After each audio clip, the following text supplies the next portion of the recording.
Hello everyone, सर्व education से मैं रंजना गुप्ता। तो हम क्लास 11th की बिजनेस स्टडीज का second chapter forms of business organisation discuss कर रहे थे। सोल प्रोप्राइटरशिप और हिंदू अनडिवाइडेड फैमिली हम ऑलरेडी डिस्कस कर चुके हैं और इन वीडियोस का लिंक आपको डिस्क्रिप्शन में मिल जाएगा। हिंदू अनडिवाइडेड फैमिली के लेक्चर के एंड में हमने पार्टनरशिप स्टार्ट की थी। तो पार्टनरशिप फर्म्स एक ऐसी फॉर्म ऑफ ऑर्गेनाइजेशन है जिसमें आप अपने बिजनेस को और बिजनेस से जो भी प्रॉफिट और लॉस हो रहा है उसको किसी के साथ शेयर कर रहे हो। देखो, नॉर्मली हम पार्टनर वर्ड तो यूज करते ही हैं, जैसे बेंच पार्टनर, ये मेरा प्रोजेक्ट पार्टनर है, ये मेरा लाइफ पार्टनर है। तो पार्टनर वर्ड आप कहाँ यूज करते हो? पार्टनर वर्ड आप उस पर्सन के लिए यूज कर रहे हो जिसके साथ आप कुछ ना कुछ शेयर कर रहे हो। जैसे बेंच पार्टनर के साथ आप अपना बेंच शेयर कर रहे हो, प्रोजेक्ट पार्टनर के साथ आप अपना प्रोजेक्ट शेयर कर रहे हो और लाइफ पार्टनर के साथ आप अपनी पूरी लाइफ शेयर कर रहे हो। तो एक ऐसा पर्सन जिसके साथ आप कुछ ना कुछ शेयर कर रहे हो उस पर्सन को हम कहते हैं पार्टनर। तो जिस पर्सन के साथ आप अपना बिजनेस शेयर करोगे उसको हम क्या कहेंगे? Business partner. तो ऐसी फॉर्म ऑफ ऑर्गेनाइजेशन जिसमें आप अपना बिजनेस किसी दूसरे पर्सन के साथ, किसी एक के साथ या फिर एक से ज़्यादा पर्सन के साथ शेयर करते हो, उस फॉर्म ऑफ ऑर्गेनाइजेशन को हम पार्टनरशिप फर्म्स कहते हैं। बुक से एक बारी डेफिनेशन पढ़ लेते हैं। Partnership is the form of business which involves sharing of the rights to own, manage and control business among two और मोर पर्सन्स। मतलब कि पार्टनरशिप एक ऐसी बिजनेस की फॉर्म है जिसमें हम बिजनेस की ऑनरशिप, बिजनेस की मैनेजमेंट और बिजनेस का सारा कंट्रोल किसी के साथ शेयर कर रहे हैं। उस फॉर्म ऑफ ऑर्गेनाइजेशन को हम क्या कहते हैं? Partnership form of organisation. तो पार्टनरशिप फॉर्म ऑफ ऑर्गेनाइजेशन का मतलब समझ आया आपको? अब अगर बात करें तो ऐसी ऑर्गेनाइजेशंस स्टार्ट कैसे होती है? तो इस टाइप की जो ऑर्गेनाइजेशंस होती है ना, वो पार्टनर्स के बीच जो भी एक या एक से ज़्यादा पर्सन्स बिजनेस को शेयर करने जा रहे हैं उनके बीच में एक एग्रीमेंट से स्टार्ट होती है। एग्रीमेंट मतलब कि कौन सा पार्टनर बिजनेस का कितना हिस्सा लेगा, जब भी प्रॉफिट या लॉस आएगा तो उसमें से किस पार्टनर का कितना शेयर होगा। उस एग्रीमेंट से इस फॉर्म ऑफ ऑर्गेनाइजेशंस की शुरुआत होती है। और जो ये फॉर्म्स ऑफ ऑर्गेनाइजेशंस होती हैं उनको हमारा पार्टनरशिप एक्ट 1932 गवर्न करता है। मतलब कि जो भी रूल्स एंड रेगुलेशंस, कंडीशंस इस टाइप ऑफ ऑर्गेनाइजेशंस को फॉलो करनी पड़ती हैं, वो सारी rules and regulations, conditions partnership act 1932 में लिखी गई है। मतलब कि इस टाइप के ऑर्गेनाइजेशंस पार्टनरशिप एक्ट 1932 में जो भी प्रोविजंस दी हुई है उनको फॉलो करता है। और इस टाइप ऑफ ऑर्गेनाइजेशंस में कंडीशंस होती हैं कि कितने मेंबर्स हो सकते हैं। तो मिनिमम 2 मेंबर्स होने चाहिए और मैक्सिमम 100 मेंबर्स हो सकते हैं एक पार्टनरशिप फर्म के। और सारे मेंबर्स जो भी इस फॉर्म ऑफ ऑर्गेनाइजेशन में बिजनेस को शेयर करेंगे वो सारे पार्टनर्स एक दूसरे के एजेंट होते हैं। मतलब कि ए पार्टनर जो भी काम करेगा उसके काम से, उसकी उस एक्टिविटी से बाकी के सारे पर्सन्स भी बाउंड होंगे। अगर एक ही एक्टिविटी से, एक ही किसी भी काम से बिजनेस को प्रॉफिट हो रहा है तो वो सारे पर्सन्स में शेयर होगा, और अगर एक ही किसी भी एक्टिविटी से बिजनेस को लॉस हो रहा है तो वो भी सारे पर्सन्स को मिलके बियर करना पड़ेगा। मतलब कि एक दूसरे के काम की रिस्पॉन्सिबिलिटी सभी पार्टनर्स की होती है। तो इसीलिए उनको एजेंट और प्रिंसिपल भी कहा गया है। जैसे कि कोई भी एजेंट जो भी काम करता है उसकी रिस्पॉन्सिबिलिटी उसके प्रिंसिपल की होती है, वैसे ही पार्टनरशिप फर्म में सारे पार्टनर्स एक दूसरे के एजेंट्स होते हैं। तो सभी एक दूसरे की एक्टिविटीज के लिए रिस्पॉन्सिबल होते हैं। तो इतना सभी को पार्टनरशिप फर्म समझ आया हो तो पार्टनरशिप के फीचर्स डिस्कस कर लेते हैं। सबसे पहला फीचर हमारा क्या होता है? फॉर्मेशन, कि इस टाइप ऑफ ऑर्गेनाइजेशन की फॉर्मेशन कैसे होती है। तो इस टाइप की ऑर्गेनाइजेशंस पार्टनर्स के बीच में एग्रीमेंट से स्टार्ट होती हैं और इस टाइप के ऑर्गेनाइजेशंस को पार्टनरशिप एक्ट 1932 गवर्न करता है। Sole proprietorship form of organisation की तरह इन ऑर्गेनाइजेशंस को भी रजिस्ट्रेशन करवाना कंपल्सरी नहीं होता, इसीलिए इजी टू फॉर्म होती हैं, बस पार्टनर्स ने एग्रीमेंट किया और स्टार्ट हो जाती है। नेक्स्ट फीचर है लायबिलिटी ऑफ द पार्टनर्स। जैसे सोल प्रोप्राइटरशिप बिजनेस में ऑनर की लायबिलिटी अनलिमिटेड होती है और हिंदू अनडिवाइडेड फैमिली में कर्ता की लायबिलिटी अनलिमिटेड होती है, वैसे ही पार्टनरशिप फॉर्म ऑफ ऑर्गेनाइजेशन में सभी पार्टनर्स की लायबिलिटी अनलिमिटेड होती है। मतलब कि अगर बिजनेस के एसेट्स बेचकर भी बिजनेस की लायबिलिटी पे ऑफ नहीं हो रही तो सभी पार्टनर्स के पर्सनल एसेट्स यूज किए जाएंगे उन लायबिलिटीज को पे करने के लिए। नेक्स्ट पॉइंट है रिस्क बियरिंग।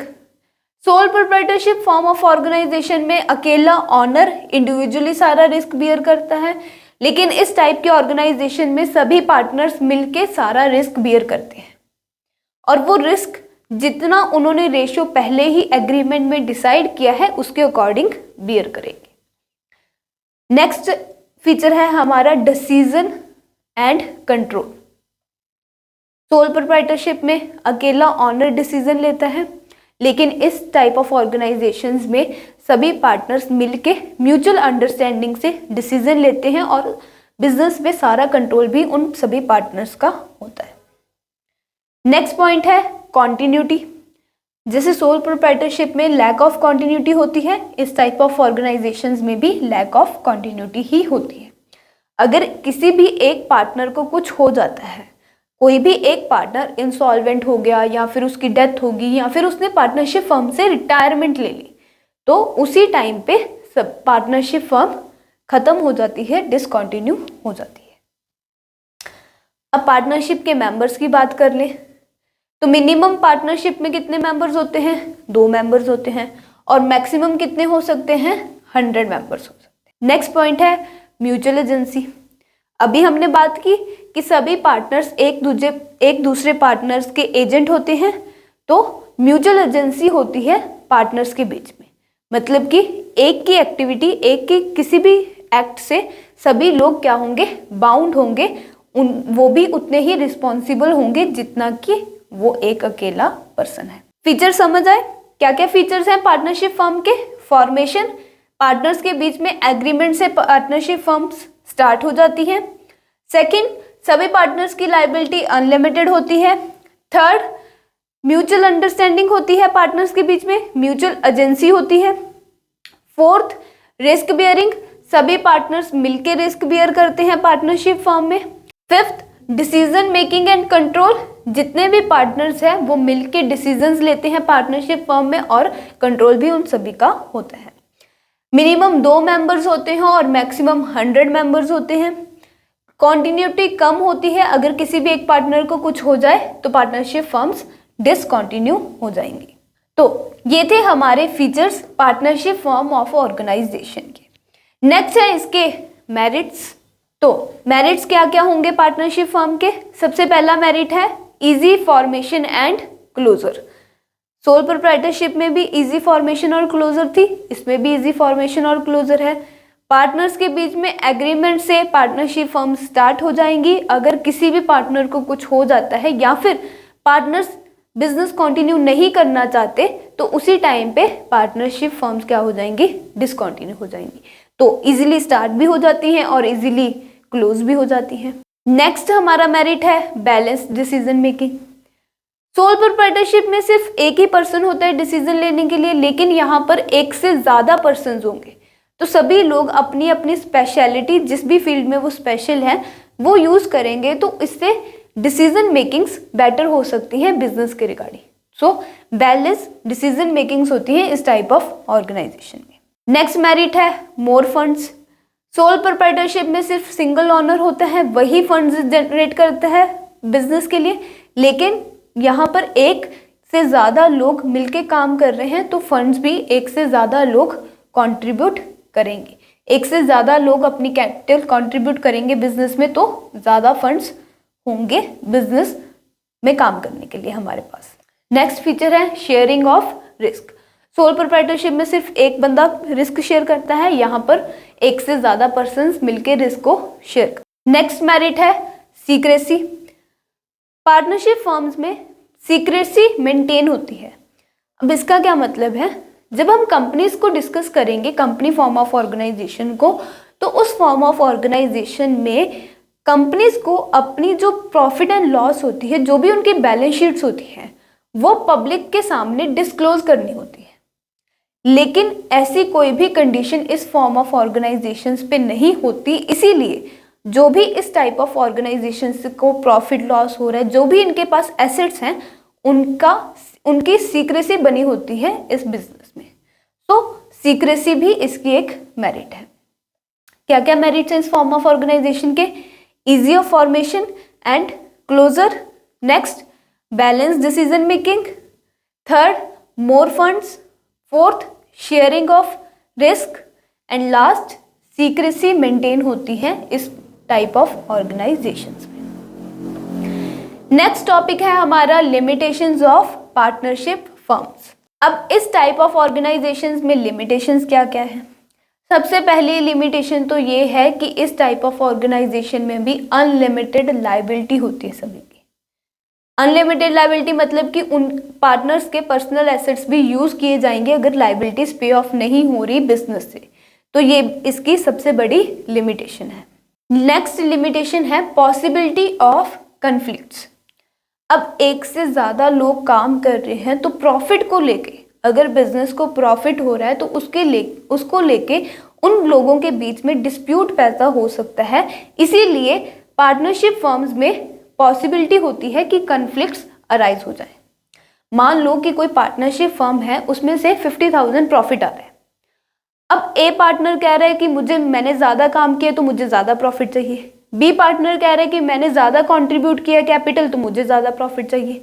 तो इस वजह से इन टाइप ऑफ ऑर्गेनाइजेशन में कन्फ्लिक्ट राइज होने की पॉसिबिलिटीज ज़्यादा होती है। नेक्स्ट डीमेरिट है लैक ऑफ कॉन्टिन्यूटी। अगर किसी एक पार्टनर को कुछ हो जाए तो पार्टनरशिप ऑर्गेनाइजेशन डिसॉल्व हो जाएगी, खत्म हो जाएगी, तो इस टाइप ऑफ ऑर्गेनाइजेशंस में भी कॉन्टिन्यूटी कम ही होती है। नेक्स्ट है लैक ऑफ पब्लिक कॉन्फिडेंस। ये टाइप ऑफ ऑर्गेनाइजेशंस अपनी बैलेंस शीट और प्रॉफिट और लॉस पब्लिक के सामने डिस्क्लोज नहीं करती, इसीलिए पब्लिक इन टाइप ऑफ ऑर्गेनाइजेशन पे कम ही यकीन करती है। So lack of public confidence होता है इन टाइप ऑफ ऑर्गेनाइजेशंस पे। लास्ट हमारी लिमिटेशन है लिमिटेड रिसोर्सेज। अभी हमने मेरिट्स में डिस्कस किया था कि इस टाइप ऑफ ऑर्गेनाइजेशन में के पास मोर फंड्स होते हैं, और अभी हम कह रहे हैं कि लिमिटेड रिसोर्सेज है।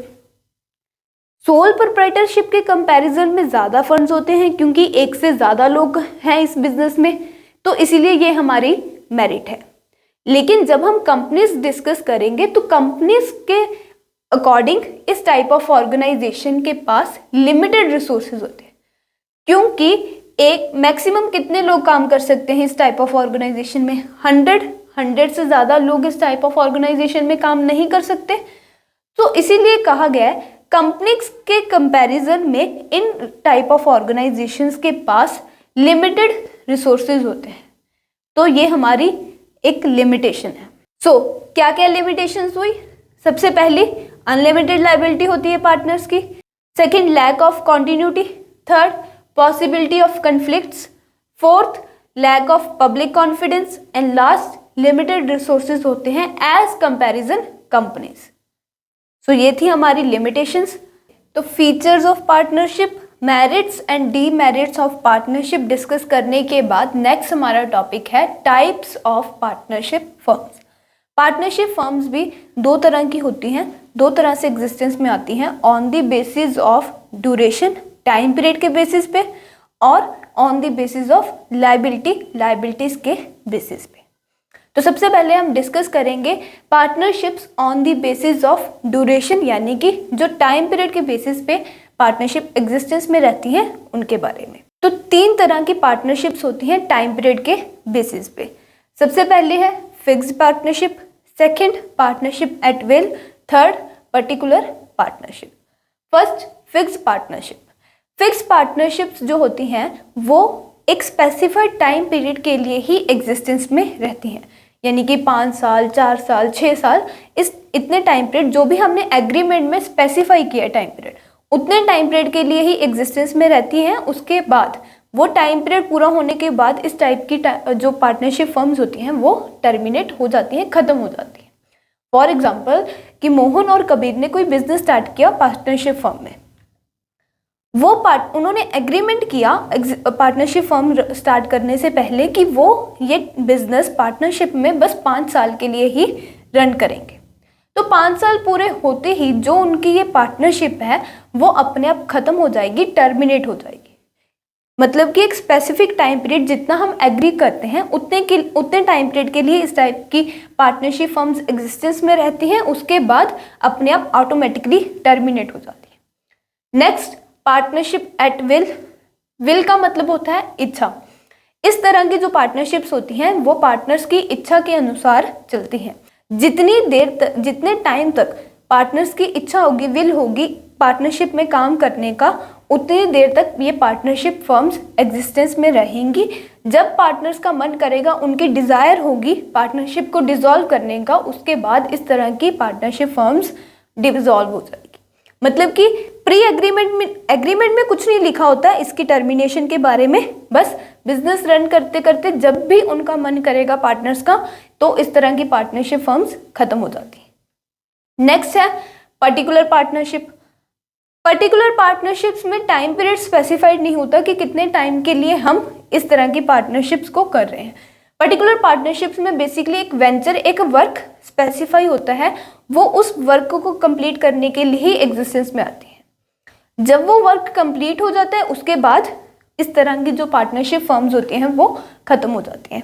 एक एग्जाम्पल से समझते हैं, मोहन और कबीर की ही एग्जाम्पल लेते हैं। मोहन और कबीर को एक बिल्डिंग कंस्ट्रक्ट करने का एक साथ काम मिलता है, तो वो अगर इस बिल्डिंग को कंस्ट्रक्ट करने के लिए आपस में पार्टनरशिप कर लेते हैं, तो जब तक बिल्डिंग कंस्ट्रक्ट हो रही होगी तब तक उनकी ये पार्टनरशिप एग्जिस्टेंस में रहेगी। जब बिल्डिंग की कंस्ट्रक्शन का काम पूरा हो जाएगा उसके बाद इनकी ये पार्टनरशिप खत्म हो जाएगी, टर्मिनेट हो जाएगी।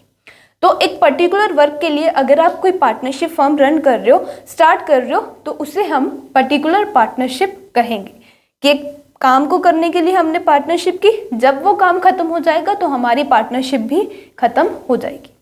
तो टाइम पीरियड के बेसिस पे 3 तरह की पार्टनरशिप्स होती हैं। सबसे पहले फिक्स्ड पार्टनरशिप्स, इसमें टाइम पीरियड स्पेसिफाई होगा कि कितने टाइम के लिए आप पार्टनरशिप में रहोगे। Second, partnership at will. Partnership at will में टाइम पीरियड स्पेसिफाई नहीं होगा, जब पार्टनर्स की डिज़ायर होगी, विल होगी, उसके बाद पार्टनरशिप फर्म्स टर्मिनेट हो जाएगी। थर्ड है पर्टिकुलर पार्टनरशिप। पर्टिकुलर पार्टनरशिप में आप एक पर्टिकुलर काम को करने के लिए पार्टनरशिप में आते हो, जब वो काम पूरा हो जाता है तो आपकी पार्टनरशिप भी खत्म हो जाती है। सो नेक्स्ट टाइप है पार्टनरशिप की, partnerships on the basis of liability. Liability मतलब कि जो भी आपकी देनदारी हैं उनके बेसिस पे भी पार्टनरशिप्स होती हैं। 2 तरह की पार्टनरशिप्स होती हैं, जनरल पार्टनरशिप और लिमिटेड लायबिलिटी पार्टनरशिप्स। जो पार्टनरशिप के बारे में हम अब तक बात करते आ रहे हैं वो होती है जनरल पार्टनरशिप्स। मतलब कि ऐसी पार्टनरशिप्स जिसमें सभी पार्टनर्स की लायबिलिटी अनलिमिटेड होती है, वो होती हैं जनरल पार्टनरशिप्स। सब इस टाइप की पार्टनरशिप्स में सभी पार्टनर्स की लायबिलिटी अनलिमिटेड होती है और सभी पार्टनर्स मैनेजमेंट में पार्टिसिपेट भी कर सकते हैं। लायबिलिटी के बेसिस पे नेक्स्ट हमारी टाइप है limited liability partnership. Limited liability partnership में सिर्फ एक पार्टनर को छोड़ के बाकी सभी पार्टनर्स की लायबिलिटी लिमिटेड होती है। फॉर एग्जाम्पल कि किसी फर्म में 5 पार्टनर्स हैं, तो उन 5 पार्टनर में से एक पार्टनर को छोड़ के बाकी सभी पार्टनर्स की लायबिलिटी लिमिटेड होगी और उस पार्टनर की लायबिलिटी अनलिमिटेड होगी। लिमिटेड लायबिलिटी का क्या मतलब है कि अगर फर्म से लायबिलिटीज पे ऑफ नहीं हो रही तो उन चारों पार्टनर्स के पर्सनल एसेट्स हम उन लायबिलिटीज को पे ऑफ करने के लिए यूज नहीं करेंगे, सिर्फ उस पर्सन के पर्सनल लायबिलिटीज यूज होंगे जिस पार्टनर की लायबिलिटी अनलिमिटेड है। तो एक बार लिमिटेड लायबिलिटी पार्टनरशिप के फीचर्स देख लेते हैं, उससे हमें और क्लियर हो जाएगा। सबसे पहले तो लिमिटेड लायबिलिटी पार्टनरशिप्स में एक पार्टनर की लायबिलिटी अनलिमिटेड होगी। सेकेंड फीचर है कि उनकी लायबिलिटी लिमिटेड होगी। थर्ड फीचर है कि जिन पार्टनर्स की लायबिलिटी लिमिटेड होगी उन्हें हम स्पेशल पार्टनर्स कहेंगे, और इन स्पेशल पार्टनर्स को फर्म की मैनेजमेंट में पार्ट लेना अलाउड नहीं होता। नेक्स्ट फीचर है कि अगर इन स्पेशल पार्टनर में से कोई एक पार्टनर भी फर्म से रिटायरमेंट ले लेता है तो इस तरह की पार्टनरशिप फर्म की एग्जिस्टेंस पे कोई फर्क नहीं पड़ता, पार्टनरशिप फर्म ऐसी ही चलती रहती है। तो लायबिलिटी के बेसिस पे दो तरह की पार्टनरशिप फर्म्स होती हैं। First general partnership and second is limited liability partnership. General partnership में सभी मेंबर्स की लायबिलिटी अनलिमिटेड होती है और सभी मेंबर्स मैनेजमेंट में पार्टिसिपेट भी कर सकते हैं। लेकिन लिमिटेड लायबिलिटी पार्टनरशिप में एक पार्टनर को छोड़ के बाकी सभी पार्टनर्स की लायबिलिटी लिमिटेड होती है और वो लिमिटेड लायबिलिटी वाले पार्टनर्स यानी कि स्पेशल पार्टनर्स फर्म की मैनेजमेंट में पार्टिसिपेट नहीं कर सकते। तो टाइप्स ऑफ पार्टनरशिप फर्म्स के बाद नेक्स्ट टॉपिक है हमारा टाइप्स ऑफ पार्टनर्स। जो मिलके बिजनेस रन कर रहे हैं वो भी अलग अलग तरह के पर्सन्स हैं। तो चार तरह के पार्टनर्स हैं। फर्स्ट है active partner, second secret partner, third sleeping partner and last है नॉमिनल पार्टनर। जो हमने ये बेसिकली टाइप्स डिवाइड की हैं पार्टनर्स की, वो कैपिटल कंट्रीब्यूशन, मैनेजमेंट में participate, share in the profit and loss और लायबिलिटी के बेसिस पे डिवाइड की गई हैं कि कौन कैपिटल कंट्रीब्यूट करता है, कौन मैनेजमेंट में पार्टिसिपेट लेता है, कौन प्रॉफिट एंड लॉस में शेयर लेगा और किसकी लायबिलिटी लिमिटेड होती है या फिर अनलिमिटेड होती है। उसके बेसिस पे हमने ये पार्टनर्स डिवाइड किए हुए। सबसे पहला जो हमारा पार्टनर है वो है एक्टिव पार्टनर।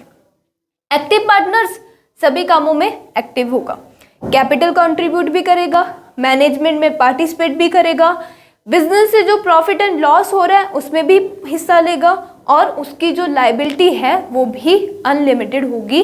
तो ऐसे पार्टनर को हम कहेंगे एक्टिव पार्टनर। नेक्स्ट है सीक्रेट पार्टनर। सीक्रेट पार्टनर भी कैपिटल भी कंट्रीब्यूट करता है, मैनेजमेंट में पार्ट भी लेता है, प्रॉफिट लॉस भी शेयर करता है और उसकी लायबिलिटी भी अनलिमिटेड होती है। तो एक्टिव पार्टनर और सीक्रेट पार्टनर में डिफरेंस मैनेजमेंट में पार्टिसिपेट करने का होता है। एक्टिव पार्टनर्स एक्टिवली मैनेजमेंट में पार्टिसिपेट लेते हैं, लेकिन जो सीक्रेट पार्टनर्स होते हैं वो मैनेजमेंट में पार्टिसिपेट तो करते हैं लेकिन सीक्रेटली। मतलब कि वो पर्सन हमारी ऑर्गेनाइजेशन का, हमारी पार्टनरशिप फर्म का पार्टनर है, इसके बारे में बाकी जनरल पब्लिक को नहीं पता होता है, बस हमारी फर्म को ही पता होता है कि ये बंदा भी हमारी फर्म का पार्टनर है। उसका हमारी फर्म का पार्टनर होना एक सीक्रेट होता है। तो ऐसा पर्सन जो सीक्रेटली हमारी बिजनेस में हेल्प कर रहा है, जो सीक्रेटली हमारे बिजनेस की मैनेजमेंट में पार्ट ले रहा है, उसे हम कहेंगे सीक्रेट पार्टनर। नेक्स्ट है sleeping partner. Sleeping partner capital भी कंट्रीब्यूट करेगा, प्रॉफिट लॉस में शेयर भी लेगा और उसकी लायबिलिटी अनलिमिटेड भी होगी। डिफरेंस क्या कहाँ होगा? मैनेजमेंट में पार्टिसिपेट करना। स्लीपिंग पार्टनर्स बस कैपिटल कंट्रीब्यूट कर देते हैं, ऐसे पार्टनर्स मैनेजमेंट में पार्टिसिपेट नहीं करते, बस एक बार बिजनेस में पैसे लगा के ये लोग सो जाते हैं। वो पार्टनर्स, वो पर्सन जो बिजनेस में पैसा भी लगा रहे हैं, बिजनेस से जो प्रॉफिट लॉस होगा उसमें शेयर भी लेंगे और उनकी लायबिलिटी भी अनलिमिटेड होती है पे ऑफ करने के लिए, लेकिन वो पार्टनर्स बिजनेस की मैनेजमेंट में, बिजनेस की एक्टिविटीज में पार्टिसिपेट नहीं करते। ऐसे पार्टनर्स को हम स्लीपिंग पार्टनर्स बोलते हैं। तो एक्टिव पार्टनर, सीक्रेट पार्टनर और स्लीपिंग पार्टनर समझ आया। लास्ट है नॉमिनल पार्टनर। नॉमिनल पार्टनर्स ना तो कैपिटल कंट्रीब्यूट करते हैं, ना ही बिजनेस की मैनेजमेंट में पार्टिसिपेट करते हैं, ना ही बिजनेस से जो प्रॉफिट लॉस आ रहा है उसमें इनका शेयर होता है। हाँ, बस लायबिलिटी जरूर होती है इनकी। तो नॉमिनल पार्टनर्स होते कौन है? नॉमिनल पार्टनर बेसिकली वो पर्सन्स होते हैं जिनका नाम हम अपनी बिजनेस की एक्टिविटीज को परफॉर्म करने के लिए यूज करते हैं। ये लोग एक्चुअल में हमारे बिजनेस के पार्टनर्स नहीं होते, बस हम इनका नाम यूज करते हैं बिजनेस की एक्टिविटीज को परफॉर्म करने के लिए। तो ऐसा पर्सन जिसका हम अपने बिजनेस में, हम अपनी पार्टनरशिप फर्म में नाम यूज कर रहे हैं, उस पर्सन को हम कहेंगे नॉमिनल पार्टनर। नॉमिनल पार्टनर भी आगे दो तरह का होता है, partner by estoppel and partner by holding out. Partner by estoppel तो वो होता है जो खुद ब खुद चल के बोलते हैं कि हाँ मैं इनका पार्टनर हूँ, और पार्टनर बाय होल्डिंग आउट वो होता है कि किसी ने, कोई अगर समझ रहा है कि ये हमारी फर्म का पार्टनर है तो वो उससे इनकार नहीं करता। देखो समझते हैं एक एग्जांपल से। फॉर एग्जांपल कि मोहन और कबीर ने एक पार्टनरशिप में बिजनेस शुरू किया। उनको अपने बिजनेस के लिए एक लोन चाहिए। वो बैंक के पास गए लोन अप्लाई करने के लिए। उनका फ्रेंड सोहन एक बहुत ही अच्छा बिजनेसमैन है और उस बैंक से उनके रिलेशन भी अच्छे हैं। तो यहाँ पर दो सिचुएशंस हैं। फर्स्ट तो ये कि सोहन अगर खुद चल के बैंक को बोलता है कि हाँ भाई मैं इनका पार्टनर हूँ, इनको, हमारी फर्म को लोन चाहिए, आप लोन प्रोवाइड कर दो, तो उस सिचुएशन में सोहन हमारा पार्टनर बाय एस्टोपल होगा कि वो खुद ब खुद मान रहा है कि मैं इस फर्म का पार्टनर हूँ। मतलब कि अगर वो पर्सन जिसका हम फर्म में नाम यूज कर रहे हैं वो खुद ब खुद एग्री करता है कि मैं इस फर्म का पार्टनर हूं, उसे हम कहेंगे partner by estoppel. Second case क्या होगा कि मान लो सोहन खुद नहीं कह रहा बट बैंक मान रहा है कि सोहन हमारी फर्म का पार्टनर है, और सोहन को ये बात पता भी है कि बैंक उसे हमारी पार्टनरशिप फर्म का पार्टनर समझ रहा है। सोहन इस बात से डिनाई नहीं करता, मना नहीं करता कि मैं पार्टनर नहीं हूं, तो वो हमारी पार्टनरशिप फर्म का पार्टनर बाय होल्डिंग आउट होगा। मतलब कि वो हमारा पार्टनर होने से इनकार नहीं कर रहा अगर थर्ड पार्टी उसे हमारा पार्टनर समझ रही है। तो ऐसा पर्सन जिसका हम अपना बिजनेस रन करने के लिए नाम यूज कर रहे हैं उसे हम नॉमिनल पार्टनर कहेंगे। नॉमिनल पार्टनर फर्दर दो तरह के होते हैं, partner by estoppel and partner by holding out. Partner by estoppel वो होगा जो खुद चल के लोगों को बोल रहा है कि हाँ मैं इस फर्म का पार्टनर हूँ। पार्टनर बाय होल्डिंग आउट वो होगा जो खुद नहीं बोल रहा लेकिन मना भी नहीं कर रहा कि मैं इस फर्म का पार्टनर हूँ। तो टाइप्स ऑफ पार्टनर्स क्लियर हुआ। फर्स्ट है active partner, second secret partner, third sleeping partner and fourth है नॉमिनल पार्टनर। तो ये थे हमारे टाइप्स ऑफ पार्टनर। अब नेक्स्ट हमारे पास एक छोटा सा टॉपिक और है कि minor can be a partner और नॉट। मतलब कि माइनर पार्टनरशिप फर्म में पार्टनर बन सकता है या फिर नहीं। माइनर हमें HUF में भी डिस्कस किया था कि वो पर्सन होता है जिसकी एज 18 ईयर्स से कम है। जिसकी एज 18 ईयर्स से कम है उसे हम माइनर बोलते हैं। तो हम बात करते हैं कि माइनर पार्टनरशिप फर्म में एक पार्टनर बन सकता है या फिर नहीं। तो जो हमारा पार्टनरशिप एक्ट 1932 है वो माइनर को as a partner partnership firm में परमिट नहीं करता। वो कहते हैं कि माइनर एक पार्टनर नहीं हो सकता, लेकिन फिर भी हम माइनर को एज अ बेनिफिशियरी अपनी फर्म में एक पार्टनर बना सकते हैं। मतलब बेनिफिशियरी का क्या मतलब है, अगर आप किसी माइनर पर्सन को अपनी फर्म में पार्टनर बनाना चाहते हो तो ना तो वो माइनर पर्सन फर्म में कैपिटल कंट्रीब्यूट करेगा, ना ही फर्म के मैनेजमेंट में पार्टिसिपेट करेगा, और अगर फर्म को लॉस हो रहा है तो उस लॉस में माइनर का कोई भी शेयर नहीं होगा। मतलब कि माइनर को सिर्फ प्रॉफिट में ही शेयर मिलेगा। अगर फर्म में लॉस हो रहा है या फिर कैपिटल कंट्रीब्यूट करने की बात आती है तो वहाँ पे माइनर ना तो कैपिटल कंट्रीब्यूट करेगा और ना ही लॉस बियर करेगा। लेकिन हाँ, अगर फर्म प्रॉफिट अर्न कर रही है तो उस प्रॉफिट में से माइनर का शेयर ज़रूर होगा। मतलब कि बस हम पार्टनरशिप फर्म्स में माइनर को एज अ बेनिफिशियरी माइनर के बेनिफिट्स के लिए ही ऐड कर सकते हैं, एडमिट कर सकते हैं। उसके अलावा हम माइनर को पार्टनरशिप फर्म्स में एडमिट नहीं कर सकते। और कैपिटल की हमने बात कर ली। नेक्स्ट पार्टिसिपेशन इन मैनेजमेंट की बात हमने कर ली। प्रॉफिट और लॉस भी पता चल गया कि लॉस बियर नहीं करेगा, बस प्रॉफिट में से शेयर लेगा। अब लास्ट बचता है लायबिलिटी, कि लायबिलिटी होगी माइनर की या फिर नहीं होगी। तो बाकी पार्टनर्स की तरह जैसे बाकी पार्टनर्स की लायबिलिटी अनलिमिटेड होती है तो माइनर की लायबिलिटी अनलिमिटेड नहीं होगी। माइनर किसी भी चीज के लिए लाइबल नहीं होगा पर्सनली। माइनर फर्म में, किसी भी फर्म में, बस जो उसका प्रॉफिट में से शेयर है उतने ही एक्सटेंट तक लाइबल होगा। फॉर एग्जाम्पल कि किसी फर्म ने एक माइनर पर्सन एडमिट किया है, उस फर्म को टोटल 1 लाख रुपीज प्रॉफिट हुआ। उस 1 लाख प्रॉफिट में से माइनर पर्सन का शेयर है 20,000। तो अगर किसी भी लाइबिलिटी के लिए माइनर को लाइबल होना पड़ा तो माइनर बस जो उसे प्रॉफिट में से 20,000 शेयर मिल रहा है उतने शेयर के लिए ही लाइबल होगा। उसके अलावा माइनर उस लाइबिलिटी को पे ऑफ करने के लिए पर्सनली लाइबल नहीं होगा। बस माइनर अपने बेनिफिट्स के लिए ही, माइनर के बेनिफिट्स के लिए ही हम उसको पार्टनरशिप फर्म में एडमिट कर सकते हैं। तो टाइप्स ऑफ पार्टनर सबको क्लियर हुए। अब नेक्स्ट हमें बात करनी है पार्टनरशिप फर्म की फॉर्मेशन और पार्टनरशिप डीड के बारे में। फॉर्मेशन के बारे में हम ऑलरेडी बात कर चुके हैं कि जब पार्टनर्स आपस में एग्रीमेंट कर लेते हैं कि कौन सा पार्टनर क्या काम करेगा, किसको कितना शेयर मिलेगा प्रॉफिट या लॉस में से, तो उस एग्रीमेंट से पार्टनरशिप फर्म जो है वो एग्जिस्टेंस में आ जाती है। ये जो एग्रीमेंट की हम बात कर रहे हैं वो एग्रीमेंट ऑरली भी कर सकते हैं पार्टनर्स और रिटन फॉर्म में भी कर सकते हैं। तो फॉर्मेशन बड़ी सिंपल से है कि जब पार्टनर्स आपस में बिजनेस को लेकर एग्रीमेंट कर लेते हैं, टर्म्स एंड कंडीशंस डिफाइन कर लेते हैं, तो उन टर्म्स एंड कंडीशंस को डिफाइन करने से ही पार्टनरशिप फर्म एग्जिस्टेंस में आ जाती है। और अगर पार्टनर्स उन टर्म्स एंड कंडीशंस को रिटन फॉर्म में डिफाइन करते हैं, रिटन फॉर्म में डिसाइड करते हैं, तो वो जो रिटन डॉक्यूमेंट होगा जिसमें वो सारी टर्म्स एंड कंडीशंस लिखी होंगी, उस रिटन डॉक्यूमेंट को हम कहेंगे पार्टनरशिप डीड।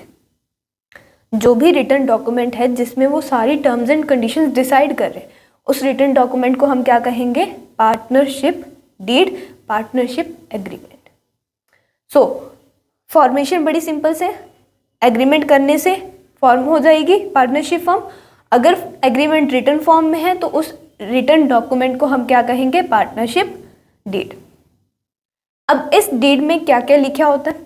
सबसे पहले तो नेम ऑफ द फर्म, उसके बाद name and address of the partners, address of the business, principal place of the business, additional place of the business, profit sharing ratio कि किस रेशो में पार्टनर्स प्रॉफिट या फिर लॉसेस को share करेंगे, remuneration, अगर किसी पार्टनर को रेम्यूनरेशन प्रोवाइड करनी है तो कितनी रेम्यूनरेशन मिलेगी और किस पार्टनर को मिलेगी, वो भी पार्टनरशिप डीड में लिखा होगा।